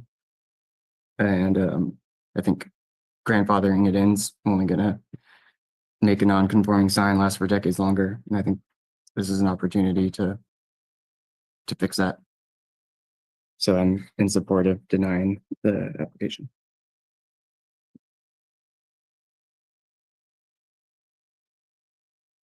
To let staff continue to work with the Yes. applicant, and I mean that's the point. Yeah, Well, Of course. just to be obvious, but So would that be, are you trying to continue to a date uncertain or to deny the project? Well, if we deny it, in theory, another sign could be proposed for the property, correct? With a new application? With a new application. There's a period of time that has to lapse before that can happen. So if your I see. intent is to allow for the applicant to continue to work with staff, then you would be looking to continue that item to a date uncertain. Now, I would recommend continuing with specific direction that would allow that conversation to move forward. That specific direction that staff is needing is a survey of the property that shows the sign and its location in relation to the property and the right of way. I have a question for you is staff. If hypothetically, if a survey comes back and it shows that the sign is on city property, that it's in the city right of way or easement, then we have a much stronger case of saying, okay, sign, of doing something appropriate with that, or having them move the sign a new sign onto the actual property. And then design of a sign in conformance with the current sign guidelines. That's correct. So Is there a way of forming a motion that's saying moving to continue this pending a survey that shows the location of the sign where it is now, and then either denying it completely on the city easement or encouraging the applicant to move forward with the new sign on property as well? Yeah, so pursuant to the code, so you bring up an excellent point. So if a survey is performed and it confirms that the sign is on or partially located in the city right of way, then an encroachment permit is required. For signage to be located within the city right of way is there's specific requirements for that out of chapter 32 in the city's code and requires specific findings. One of those findings being that there's nowhere on the private property for the sign to be located on. And I think we've all seen the site, and we know that that finding would probably be challenging to make. So to further answer your question, I think that, continuing it to a date uncertain for the applicant to provide a survey that shows the sign in relation to the city right of way would allow this to move forward. I guess I have a follow-up question. Go ahead. No, go ahead.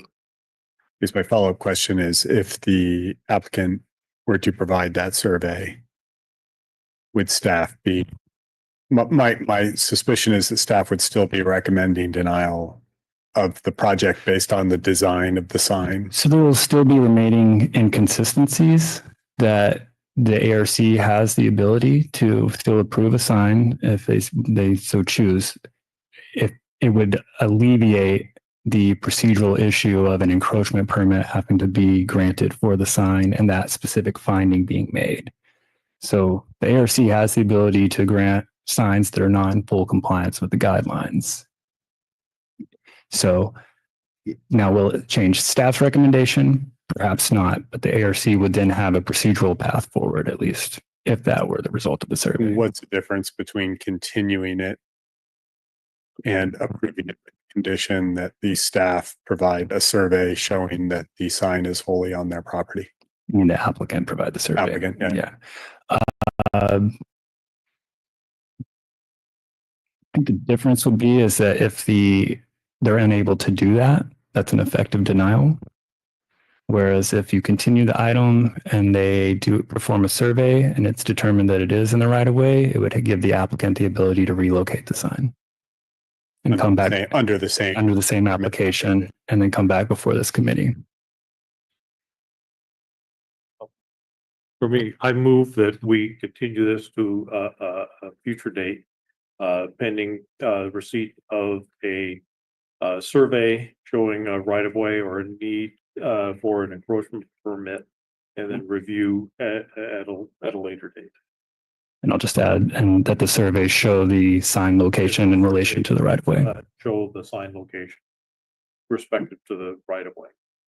And I agree with that. I just feel like that we shouldn't be cagey. And if we're going to tell the applicant that we're not going to approve the sign, because I'm prepared to approve the sign if it's on the property, but it sounds like other members of the commission have legitimate issues with the design of the sign. If this committee, if the majority of this committee feels that that sign's inappropriate, we're going to make them rebuild it anyway. We should probably let them know now rather than have them go get a survey and come back with a sign that's going to be denied. I was going to ask similar, if it comes back and it's totally in the approved location, it's on their property, whatever, then what are we saying, basically? Yeah, exactly. I'm prepared to approve it, but yeah. Yeah, and I may be in the minority there when it comes to design guideline. Yeah. Design and so. I mean, I would like to, but I do think it could be improved. And so I do think that, I mean, you said blighted, maybe not quite that far, but I think there's a lot of room for improvement. It's a very visible, prominent location. there's room for improvement, especially if you're having a new tenant, and it seems like a time to refresh, but that's not really our decision apart from the pieces that are being brought The design, to us. design is But and design, attractiveness design, of our, yes, correct. of, you know, of certain districts, and I would argue, I mean, so. Yep. Sounds like 2 would be prepared to approve the sign, 2 would be opposed. So it's, what do you say, Gabe?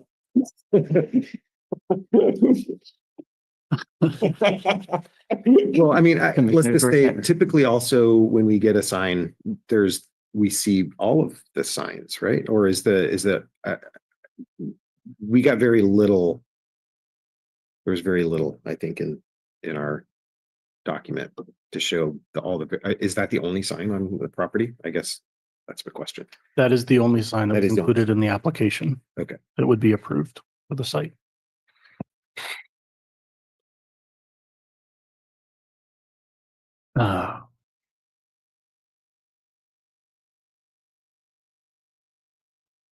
Well, if I understand correctly, if we followed the motion from Ed, we would be giving them an opportunity to provide all the information so that we could make a decision with full information relative to the actual requirements of our ordinance. And it could be that we approve it, but if it's out of conformance with even more things than it appears to be already, then we would deny it for those reasons. I think I tend to favor that approach right now, just because we don't have full information yet. I think I agree in the sense of traffic has come up quite a few times in this conversation. It seems to have led a good bit of it. So if there's somebody in the city that would review it for that purpose, is that a thing? We can ask that Public Works attend the next meeting if it does come back. Great.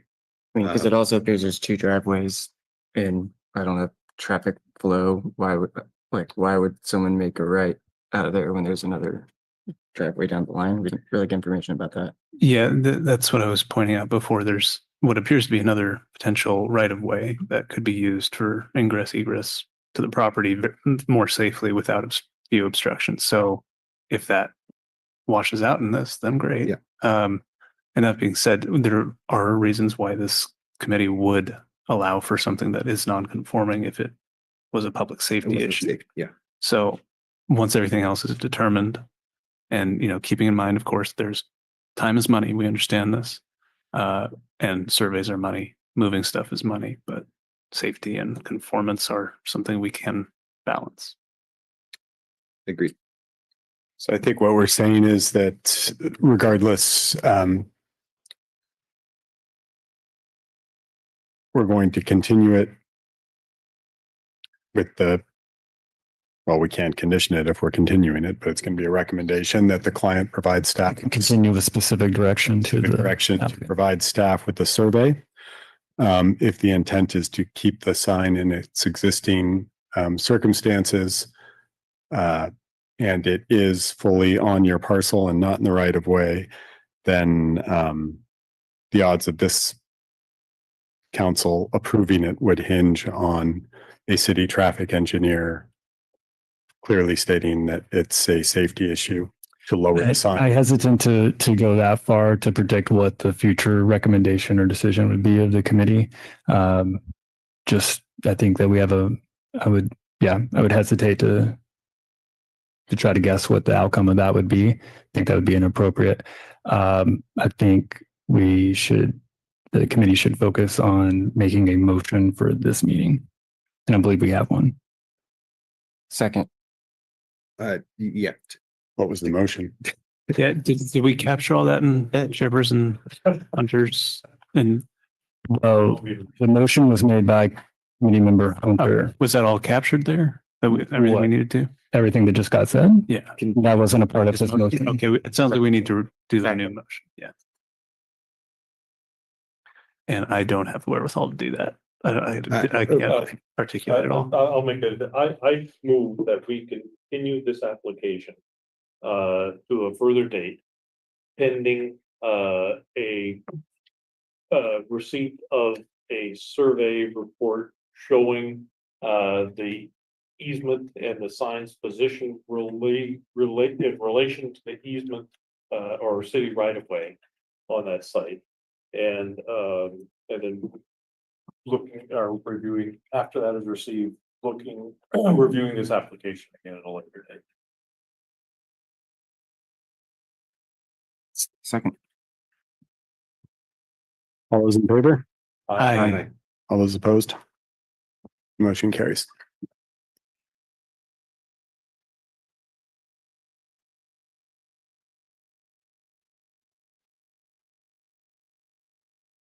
Right.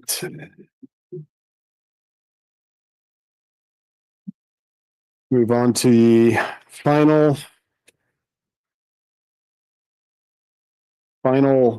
item of the meeting, 104 Tide Avenue Permit Amendment Application PA 250033. Does staff have a presentation?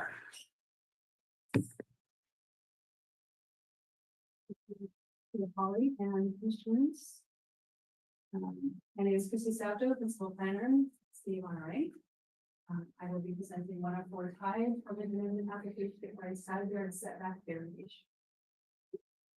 The recommendation is to adopt a resolution approving permit amendment application PA 25033 for architecture review of side yard setback variation. To construct and thank you, an expansion of a second story balcony at an existing single family residence at 104 Tide. The property is designated low density residential in the general plan. The zoning is R1 and it's in the Del Monte Beach neighborhood. The subject lot is 3,600 square feet and it contains a second story single family residence.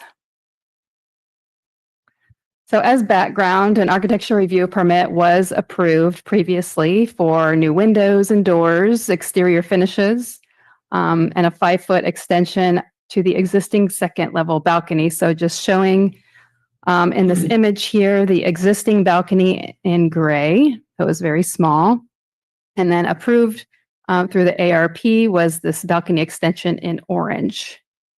And you can see it wasn't lined up with the existing residence. It met the second story setbacks. So the applicant applied for a permit amendment application requesting to further expand the second story balcony along the east and west or side elevations so that the balcony is flush with the residence. In reviewing the permit amendment application, staff found the proposed balcony extension does not meet the required R1 side yard setbacks, including the allowable projections into the setbacks. The applicant indicated the extension proposed under the permit amendment has already been constructed. So I just want to share pictures here. So prior to construction, this is what the house looked like. That was the original second story balcony. And then the building permit was issued under the architecture review permit application. However, they did end up extending the second story balcony further than what was allowed under the architecture review permit.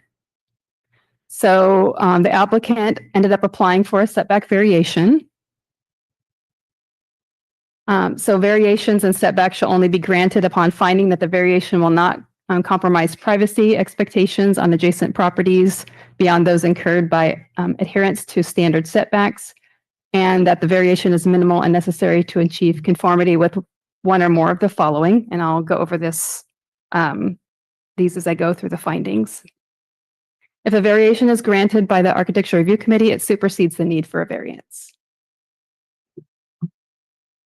The applicant is proposing a variation from the required combined second story side yard setbacks to expand the balcony on the east and west sides so that it's flush with the existing residence as shown the east and west sides here. The R1 district setbacks for the second story is a combined total of the 40% of the lot width. There are allowable projections into the setbacks above the first floor, and it's 3 feet per side. The required second story setback is a combined setback of 16 feet. If you include the allowable projections of 3 feet per side, the required combined second story setback is 10 feet. The proposed combined setback for this balcony is 9.8 feet. So that's a variation proposed of 0.2 feet. Findings for approval, the proposed siting, form, mass, and architectural style are appropriate for the project site and the immediate area in the city, and that the proposed changes are minimal in scope and located on an upper story of an existing single-family residence. The architectural style will be maintained. The proposed project will not unreasonably impair views, privacy, or the living environment currently enjoyed by other properties. So the neighbor to the west, One Beach Way, does not have a window currently facing the proposed balcony extension. The neighboring house on the east, 106 Tide, does have a window facing the proposed balcony extension looking west. However, the setback variation is not expected to impact privacy to a significant degree. Furthermore, the window is offset from the proposed balcony extension, not directly in the line of sight. Therefore, it would not directly impact privacy or views. Story poles and orange netting were installed 10 days prior to the hearing, and notices were sent to neighbors within 100 feet. The city did not receive any concerns from the neighbors. Therefore, the proposed balcony extension would not unreasonably impair views, privacy, or the living environment. Finding 3, the proposed project is substantially consistent with the Monterey General Plan, as well as all applicable and adopted neighborhood plans, which there aren't for this area.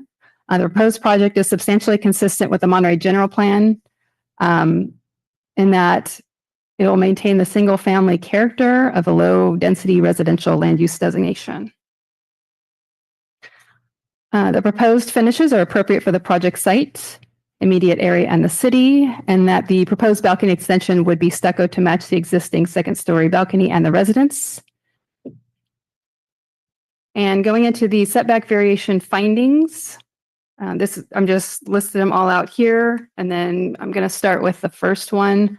Variations in setback shall only be granted upon finding that the variation will not compromise privacy expectations on adjacent properties beyond those incurred by adherence to standard setbacks.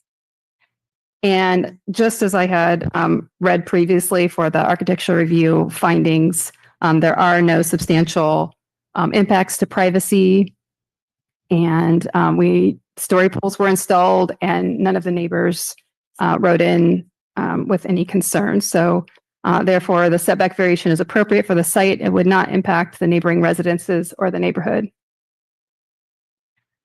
And then the second part of the setback variation findings, that the variation is minimal and necessary to achieve conformity with one or more of the following.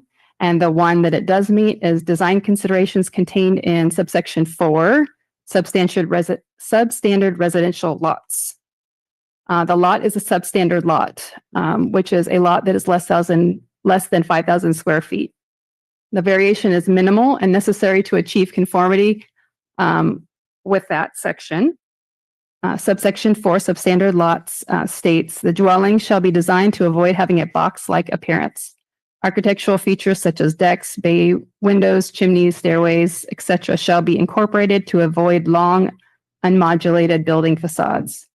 The proposed balcony is an architectural feature at the front of the residence that helps it avoid a box-like appearance, consistent with the aesthetic design standard for substandard lots. The recommendation is that the Architectural Review Committee adopt a resolution approving permit amendment application PA 25033 for architectural review of a side yard setback variation to construct an expansion of the second-story balcony at an existing single-family residence at 104 Tide. Staff is available for questions, and the applicant, Paul Davis, is available. Anybody have questions of staff? Am I misunderstanding? This is existing, but was found to be non-conforming, and so we're retroactively. Right. Did I hear that Retroactive. correctly? So it's Correct. already built. Yes. They built it, they sort of flushed out the deck when they built Yeah, it. yeah. Yeah, I was just going to clarify as far as non-conforming goes. So that's why it's a permit amendment. They received architectural review approval for a deck upon its inspection. As committee member Chair Polly just mentioned, it was built flush with the facade of the structure.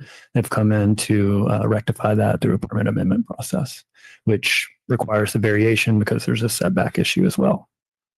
And that was just caught by the inspector Just, and who knows what happened? Yeah, it happens. It happens. Yeah. I think we understand what's going on. Is there any question of staff? Okay. I think we understand it, but if Paul would like to make a presentation. Yeah, thank you very much.